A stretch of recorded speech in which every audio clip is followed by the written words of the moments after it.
Tommy Rex, and you're listening to today's Boondoggle.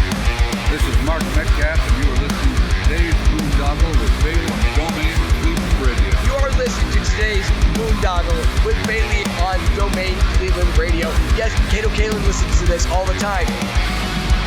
Welcome to today's Boondoggle. Now, here's your host.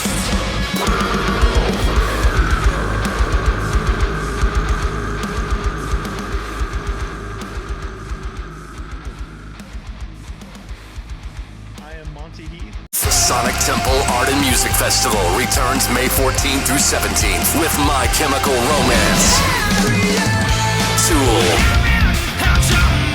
Bring Me the Horizon, and Shinedown. Plus, Pierce the Veil, Good Charlotte, The Offspring, Sublime, Godsmack, Breaking Benjamin, Marilyn Manson, and so many more. Sonic Temple in Columbus, Ohio, May 14th to 17th. Passes on sale now for as low as $1 down at sonictemplefestival.com. What's going on, everybody? It's Bill Bailey with today's Boondoggle. And as I was just sharing with this gentleman, it seems like perfect timing to be having a conversation with him because all the recent Bigfoot, Sasquatch sightings in the state of Ohio. I might as well sit down and have a talk with the Badsquatch himself. What's going on, man? How you doing? Doing quite well today. Quite well. Good to hear. Good to hear. Now, usually when I have people on for the first time, I like to get a little bit of a background. So do you remember when you were little Squatch, what you originally wanted to be when you grew up? I wanted to be exactly me, man. Yeah, exactly what I'm doing. I was plunking around on pianos and writing songs when I was 4 years old, and, messing around on skateboards and outside and all that. Now I just sing and skateboard. Nice. Yeah, it's not too shabby. And then, like, so in your home, do you remember like some of the earliest, musical influence that you would hear? Yeah, like my mom, I always say my mom gave me Led Zeppelin and my dad gave me Pink Floyd. So those were big shaping kind of bands for me growing up. My mom was also like a lot of Rush influence, more of the progressive stuff. And my dad was more like the early 2000s hard rock, some Creed, that kind Oh, nice. And then you said you were playing like piano at a young age and stuff, but when was it that you started kind of feeling the pull to start playing out or performing? I think my first show ever, I was 15. By 16, I was in a little local group and I'd done a couple of little regional tours, things like that. Nice.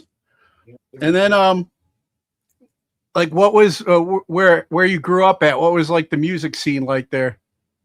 So I grew up in Pittsburgh, Pennsylvania, and until I was 14. When I was 14, I ended up moving back to Omaha. But Pittsburgh was pretty vast. A lot of my friends were into a little more. I mean, that was when Tony Hawk's Pro Skater came out. So a lot of the CKY and him and those different groups that were involved in that. Some of that pop punk was getting really big. And then when I moved back here, I felt like it was kind of a culture shock. And out here was a lot of country. And so I kind of just delved more back into my childhood roots, which was my parents. And then I got into a little metal band and discovered metal music.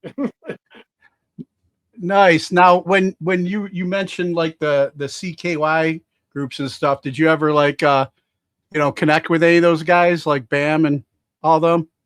Aside from just seeing some of the stuff that they were a part of now. All right, yeah, because I knew Ryan Dunn when he was still with us, so I wasn't sure if you had connected with those guys. And I don't know if like my old buddy Lou and Nate Wessel from that area. I don't know if you know those guys. No, I only had just a handful of little friends in my group. But I've always kind of stayed to myself. I'm very Sasquatch in that way. Gotcha. Yeah, Nate goes around building ramps and half pipes and stuff like that.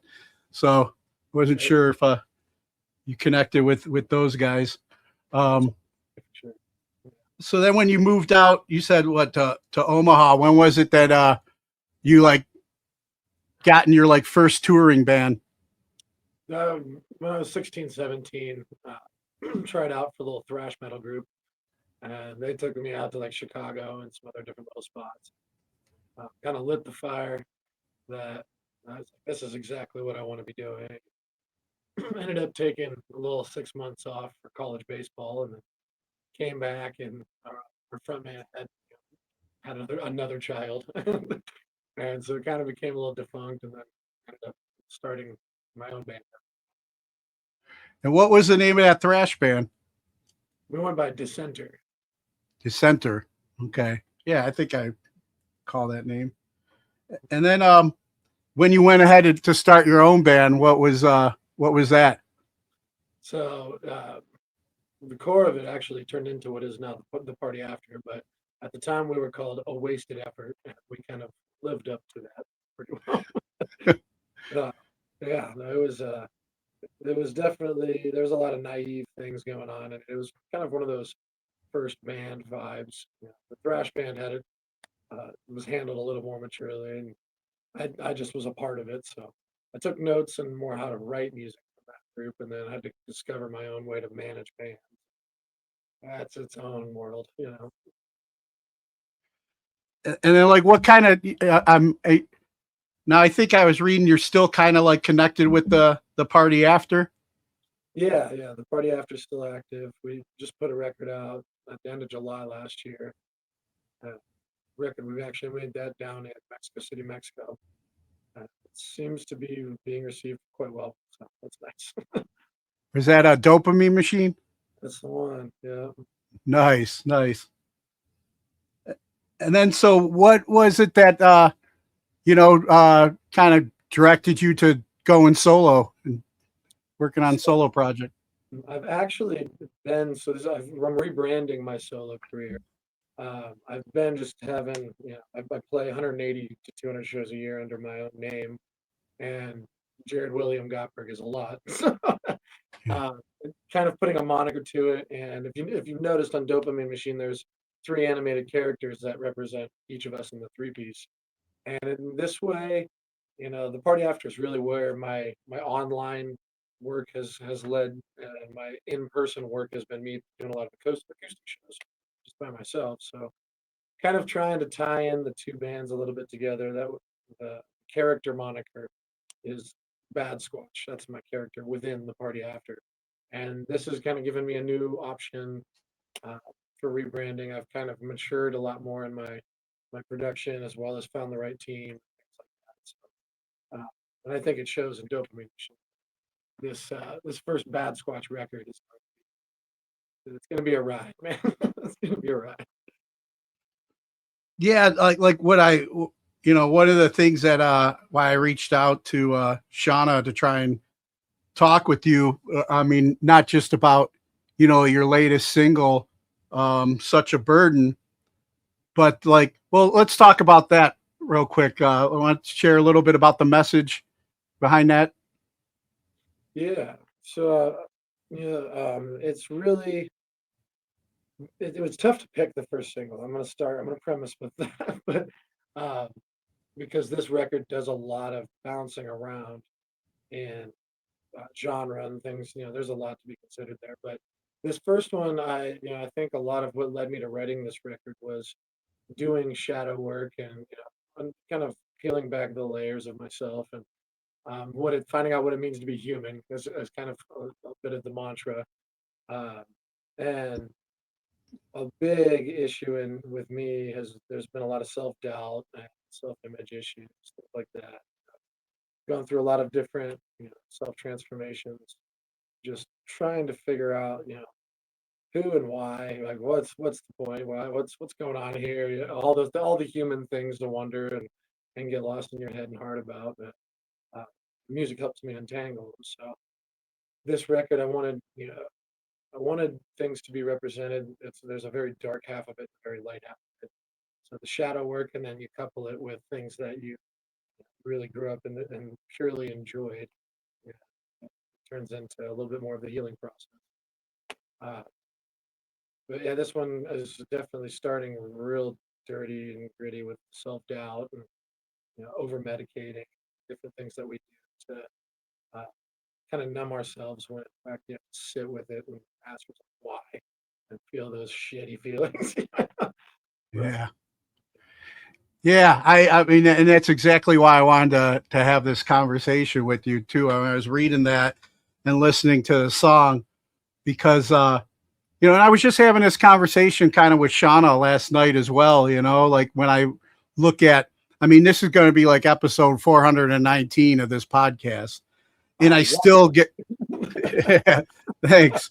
And I still get like caught up in what am I, am I doing this right? Am I good enough at doing this? That I struggle with the same exact stuff. I just celebrated 17 years of sobriety on March 1st. And during that whole like process of me getting sober and getting off the social lubricant, I've had to learn how to talk and have relations, with people normally, and that's kind of what this podcast has done for me. But I'll still get that stuff in my head, like you're saying, that self-doubt. And I'm very familiar with Carl Jung and the shadow work. I've done a lot of, I'm former military, retired Navy, so I've had to do a lot, Yeah. So I love when musicians are vulnerable about their own struggles, because you guys are speaking from your heart to a lot of ours, and it helps us on the journey, man. So Yeah. I mean, that's that kind of. At first, I do it to help me, and then I share it to hopefully help you. yeah, and it's like the reason why I keep doing this. It's helping me, It's my therapy, but hopefully, usually the people I talk to get help afterwards or feel better about it, or the people that listen get something they need to hear. And that's why it's like, yeah, when I read up on you, not just because of the cool ass name, and I love Bigfoot and stuff too, but yeah, the fact that Bigfoot's being vulnerable, Yeah, exactly. I'm removing the blurry filter. That's why I'm bad. I'm outcast from the rest of the Bigfoots now. But yeah, it's pretty I mean, it's pretty cool, man. My hat goes off to you for that. Now, we kind of talked about your journey of self-discovery and stuff, and that self-doubt. Like the album, you kind of said, some of it goes into your shadow stuff that you're working with, and other stuff is the lighter things that you enjoy, or I guess find humor in. Would you say like, I forget, did it say, do you have a name for the album yet? I don't think I saw that. Yeah, so it's actually kind of a double album. It's two EPs. The shadow side is called F You, and the other side is called I Love You. So F You, I Love You. Yeah, Oh, dude, that's awesome. online. I don't know if we. Yeah. Oh, that's great, man. So like, obviously that's kind of part of the like I said, the concept is like you're healing yourself, kind of like, it's almost like journaling, Yeah, like the exactly. things that pop up in your head, and now you're putting music behind it, right? Yeah, a lot of it truly was. Yeah, it was an adventure. I was going through some stuff in my life at the time, and uh, I actually did most of it from scratch while I was working on Dopamine Machine in Mexico, and I brought the guys out for 5 days. You know, had them knock their parts out, and I stayed for a month. I finished Dopamine Machine in like the next 2 weeks, and then did this 14 tracks, pretty much from the title of the record I had in my head, and then the album cover I had. That was about it. So threw down a bunch of working titles and realized how much there really was. Uh, it was a ride, man. I cannot believe how quickly that this record came together. It was something special, and it was definitely something that needed to like jump out.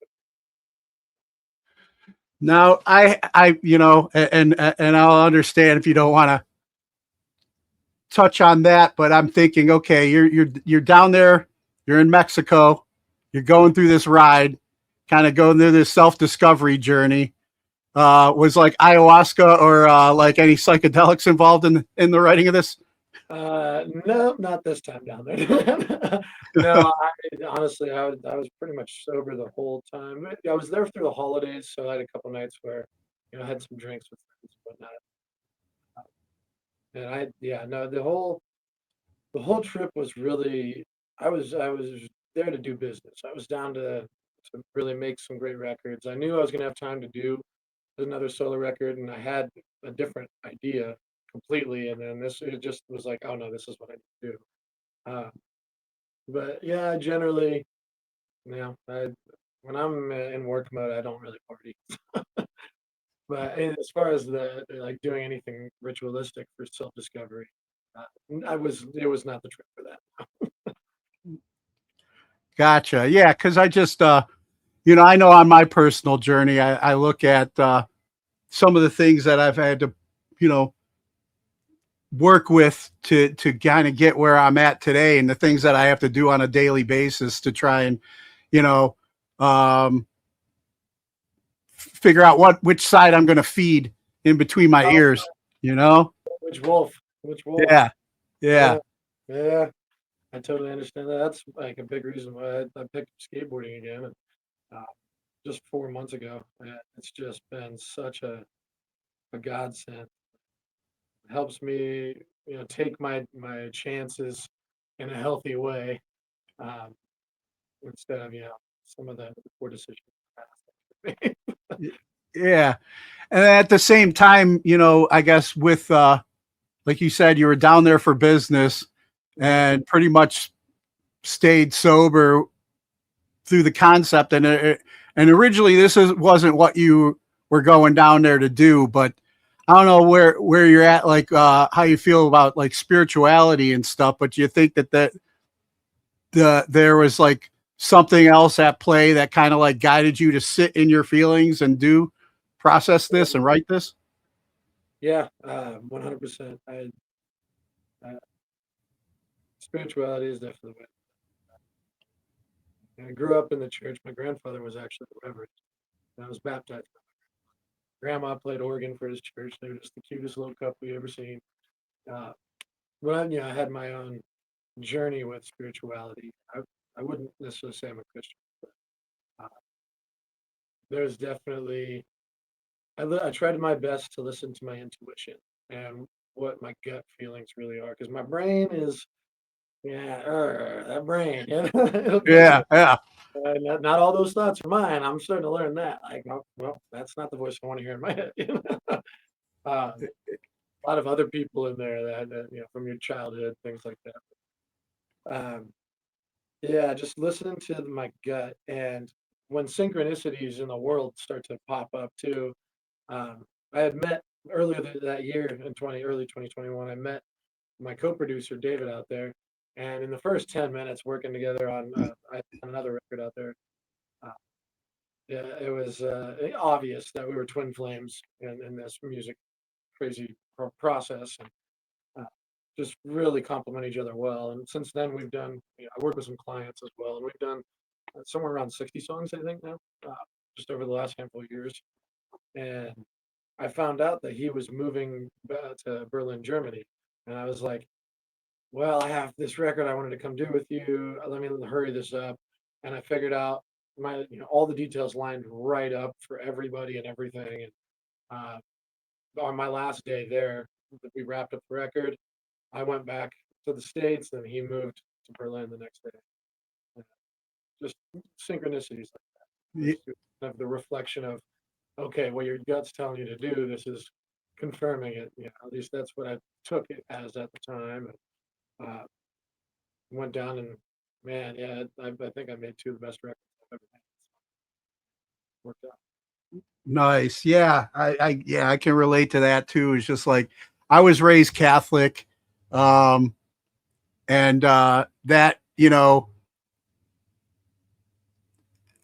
where I'm at today, especially after like, getting sober, being on my own like spiritual journey, and after my like last deployment, I've still been kind of like, what I like about my recovery plan is just like, there's no like, you don't put God in a box, you don't put your higher power or whatever in a box. It could be of your own understanding.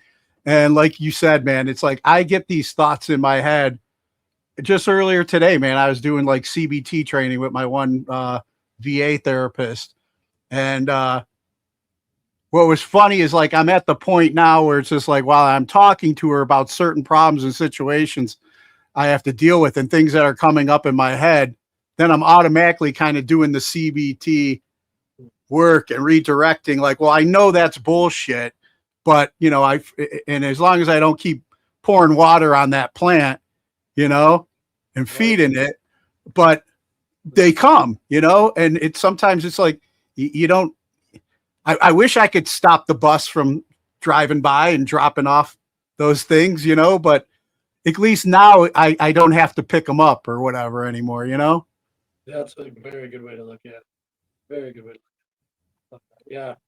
I kind of try to do that, observe your thoughts mechanism where I try to remove any sort of emotion tied to memories or anything like that when I'm having trouble stopping them, and really look at like, okay, why am I having this cross my mind right now? What triggered this? Really almost trying to turn it into a mechanical thing, uh, and it helps me get to the bottom of like uh, whatever I'm feeling in the moment. That's like, now I'm hearing these argumentative voices in my head, like, just voices of past lovers and things like that. Like, that's the one that judged me for doing these things. And so it helps, that point of view, third person video game as opposed to a first person video game. Like, this is my avatar. What is my avatar? Okay, he's hungry. He's Yeah. cranky today. Yeah, exactly. I know, I kind of had a, argument earlier with my fiance, because she kind of overheard some of my therapy. And I said some of the thoughts that came to my mind involving her, but then I said, well, I know that's bullshit, and worked through it. But all she heard was the thought and not the, so then it's just like, then I'm up there, like, trying to get myself out of trouble. But, Yeah. I know something else I've learned on my journey too. A lot of times when I'm thinking something negative about somebody else, or I see something about somebody else that I don't like, that irritates me, it's part of my shadow side that I need to, get work on. I'm projecting, something that I don't like about me. Yeah. And I don't know if you can relate to that.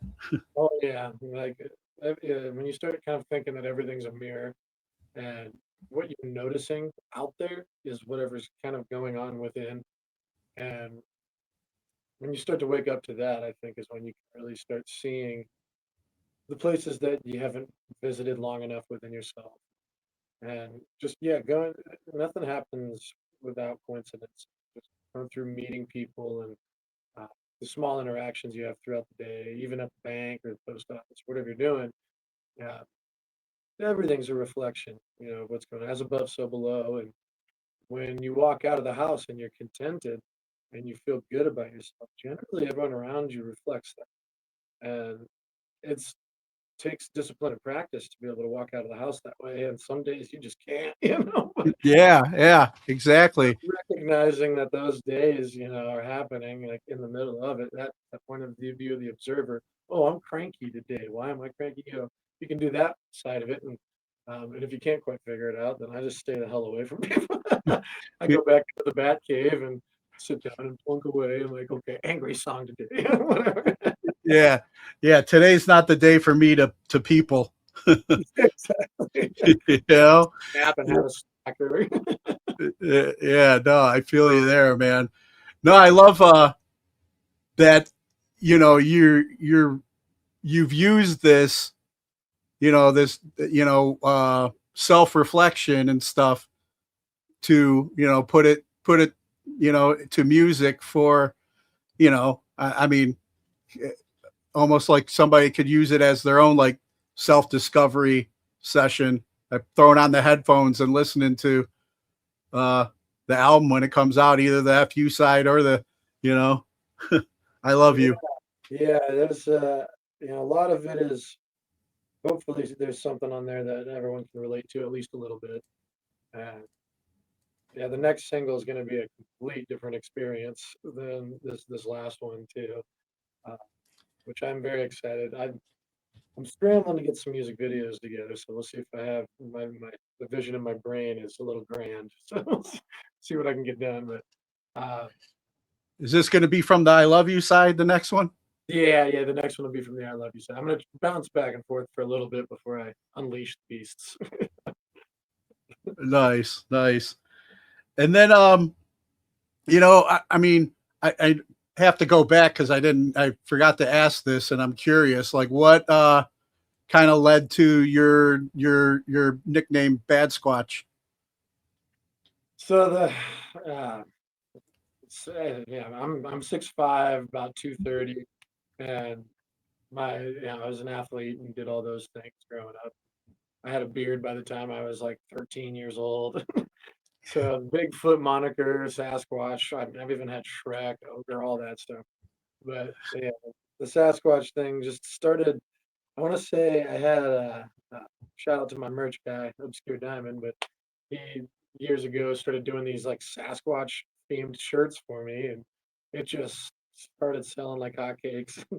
uh, Eventually, I kind of realized I needed to rebrand my solo stuff because just going by my name was just I felt like the marketing was a little more difficult, and then it was a good way to tie things together with the party after. But the aside from being related to that animated character that represents my shadow side really in the party afters artwork and little universe, uh, the idea that I am Bigfoot that's trying to remove the blurry filter and go get seen and be noticed. Is absurd. The absurdity is kind of a part of it. So I'm a bad Bigfoot. I'm a bad Sasquatch.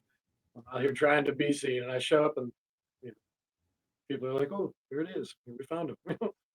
Okay, yeah, I wasn't sure if the Badsquatch was part of your like shadow self and self-deprecating, like but you're just bad at hiding.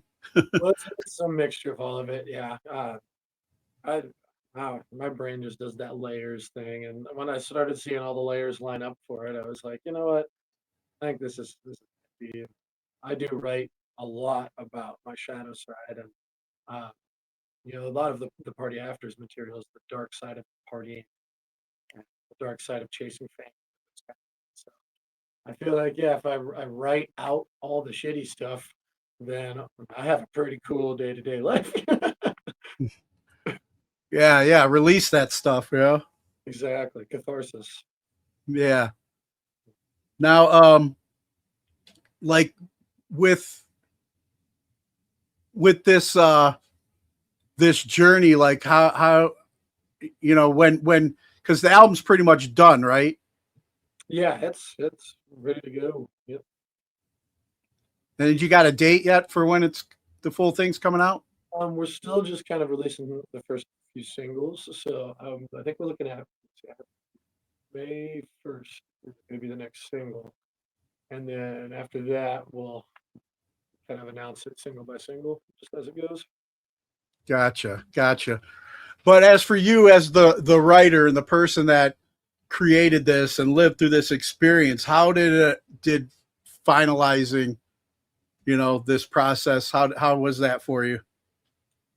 It was it took a long time. Um, I'm really excited to finally have it coming out. It's we finished recording it in the first weeks of 2022, and I went crazy in 2021, and I recorded like 6 or 7 albums that year.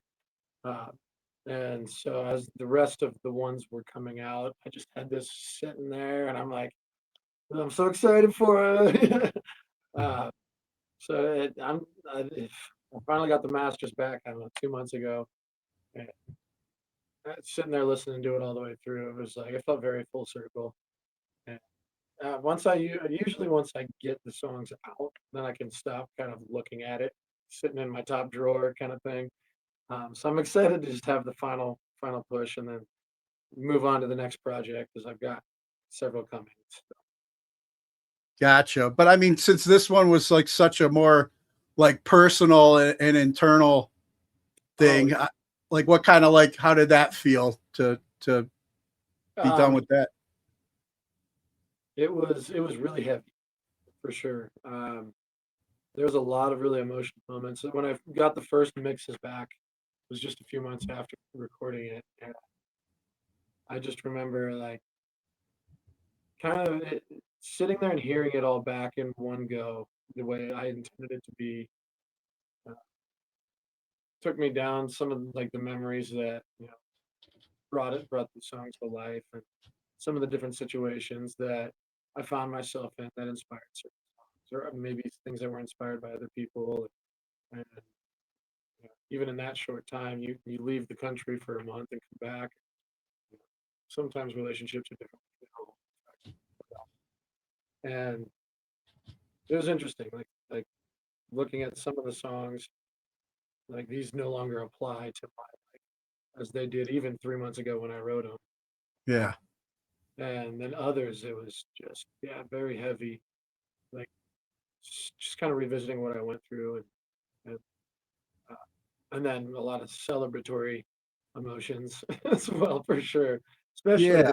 the record, flows and goes from so dark to so light, and by the end of it, like, holy shit, I did this. This what? This was me, was it? Was this me really? Like, it was definitely a shock, especially coming, off the cuff from scratch. Definitely felt like I was more of a conduit for something bigger working through. Yeah, that's awesome. Yeah, you had me thinking too, like you said, a couple of those songs don't even like relate. You don't 3 months later, it's like but in the moment, Yeah, that was like a big deal. That was like, this was something that, and it's so to play this back, I'm sure for you will be, you know, a reminder too that this too shall pass, like, hey, at the moment that absolutely sucked. And I don't think this is going to end, it's like, I look back at, I used to, write journals and like, goals and things that I wanted to accomplish by a certain time. And this was back when I was still in active addiction. And I lost that notebook and I'm a couple of years into recovery and stuff like that. And then I happened to find the notebook and I go back and look at it and I'm just like, dude, what were these stupid things I really thought was important to me then, you know? yeah. I've done so many like revisiting old journals and like the old songs that definitely never saw their way out of the drawer. And it's always shocking to see your growth. It's Yeah. if you're not cringing, you haven't grown yet. Yeah. Yeah. And something Exactly.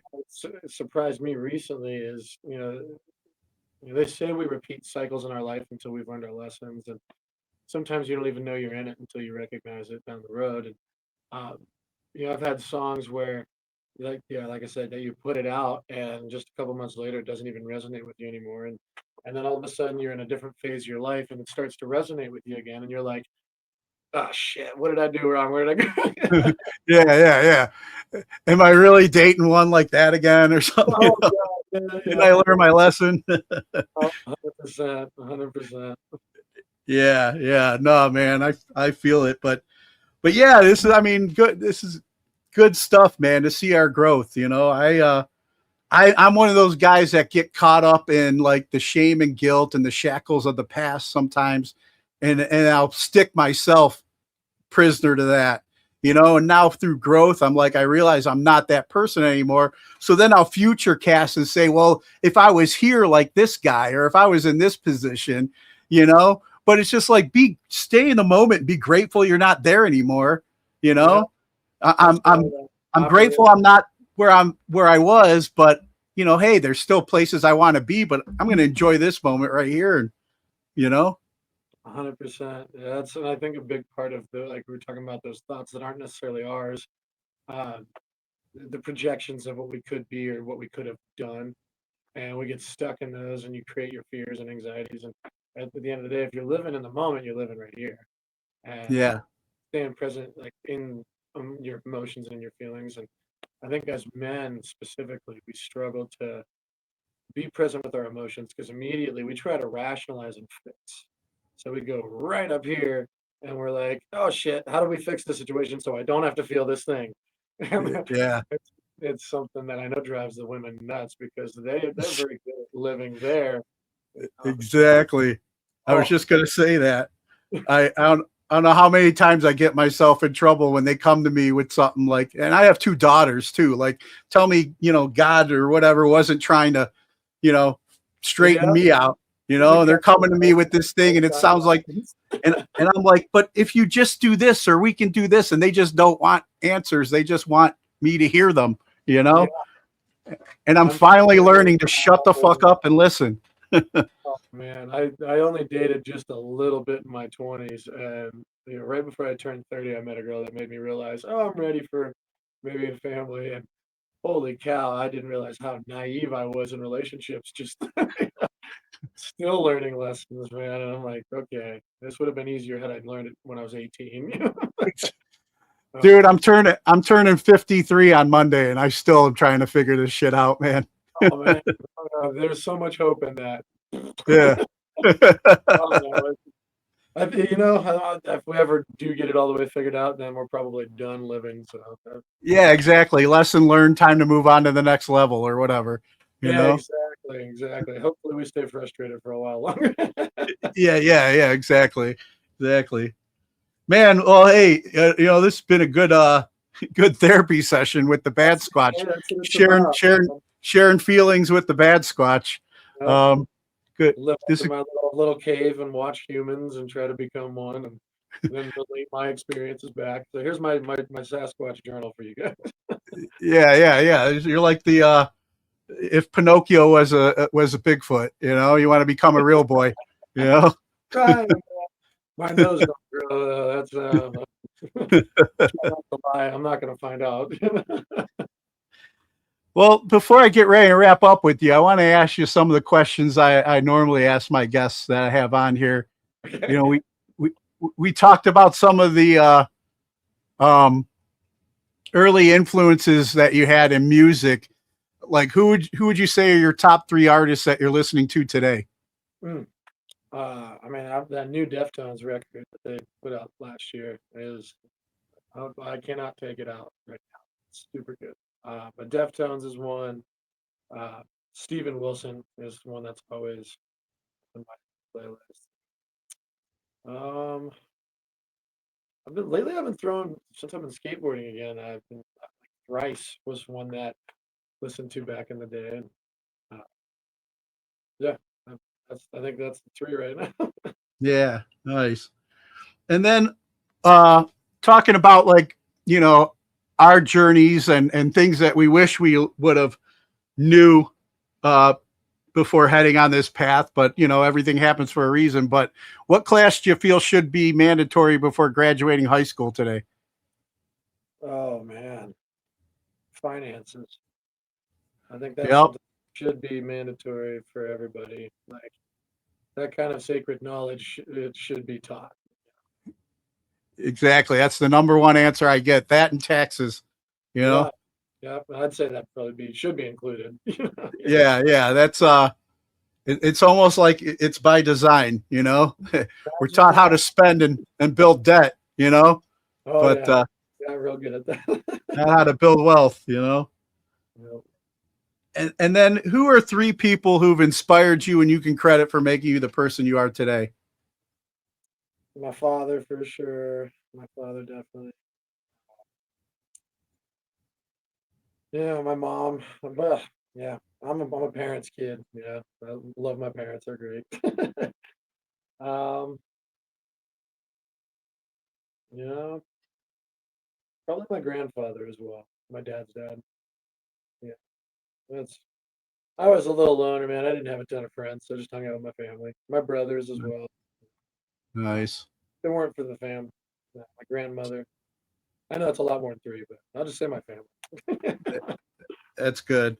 And then like back when you were little Squatch, what was your like, before the skateboard even, like what was your favorite toy as a child? I was a Star Wars kid. I had one of Nice. the little Death Stars that would open up and all the little figurines. Yeah. I think one year that my mom let us open one on Christmas Eve, which never really happened. So, and that's what I got, and it blew my mind. I didn't even want to go to sleep. Nice.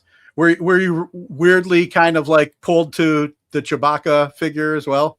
Oh yeah, I've got a bunch of friends that only know me as Chewie. Yeah. Nice. It's big and hairy. It's probably on my list of nicknames. And then any message you have for our military members currently serving overseas? Oh man, I mean, as one that has been lucky enough to operate in like truly chasing my dream my whole life, all I can really say is that I am extremely grateful for those that go into the service to be able to give people like me an opportunity to do that.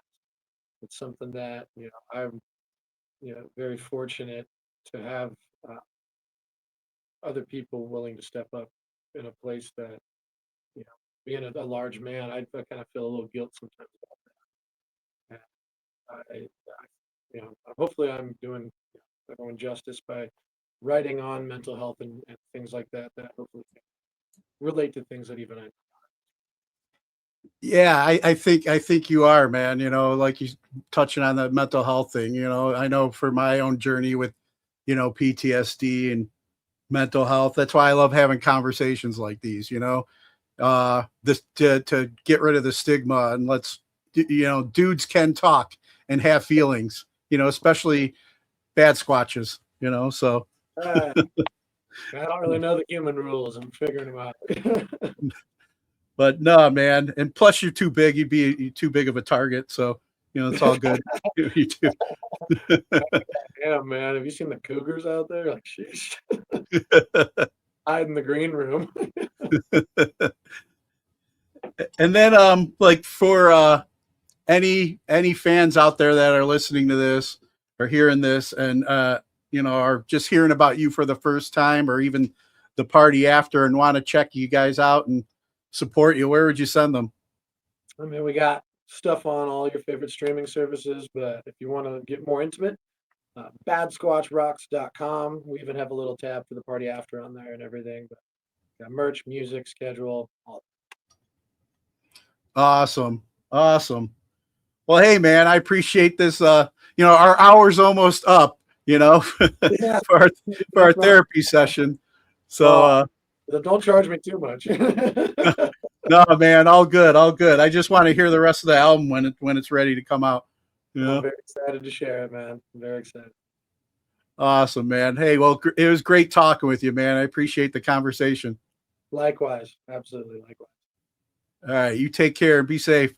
Yep. Right back at you. All right! Listen up! Hold on to your seats. Grab your girls, grab your beers.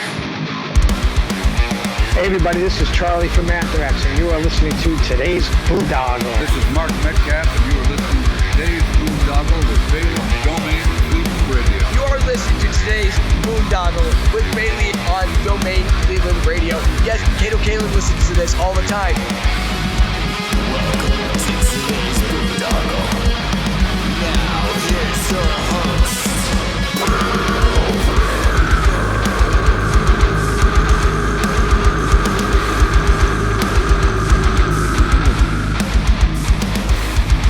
I am Monty Heath, so one Heath, and you are listening to today's Boondoggle. Hey, what's up? It's John from Skillet, and you are listening to today's Boondoggle on Domain Cleveland Radio. Fasten your seatbelts.